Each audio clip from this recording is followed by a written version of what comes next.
ஓஹோ எந்தன் பேபி நீ வாரா எந்தன் பேபி கலைமேவும் வர்ணஜாலம் மனுஷனுக்கு நடக்க போற எல்லா பிரச்சனைக்கும் ரெண்டே விஷயம் தான் காரணம். ஒண்ணு மண்ணு, இன்னொன்னு அழகான பொண்ணு. ஏண்டி என்ன பார்த்த, எதுக்காக உள்ள பூத்த, உயிர் நூலுல என நீயும் தான் கொடி போல மேல ஏத்த ஓரம் போல. காதல் மட்டும் இல்லனா இந்த வாழ்க்கையே வேஸ்ட். சரியா இன்னைக்கு ராத்திரி 12 மணிக்கு என்னோட முடிவு உனக்கு மெசேஜ்.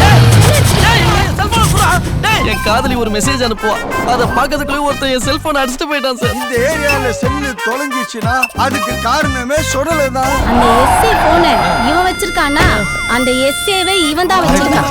இப்ப தெரியுதுடா அந்த எஸ்ஐக்கு உனக்கு என்ன தொடர்பு பண்ண. காதல அடிவாக வச்சிச்சுடா.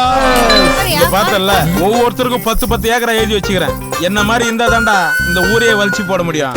சீமா சிலுக்கு போல நிக்கிறனே பொண்ணு, ஒரு தரம் என்ன பாரு தேவையில்ல ஜின்னு, விதியில நானும் போக. இந்த உலகத்துல நேர்மையா இருந்தாலே வேலைக்கு ஆகாது. என்ன மாதிரி பிராடத்தனம் பண்ணாதான் வேற லெவல்ல வாழ முடியும்.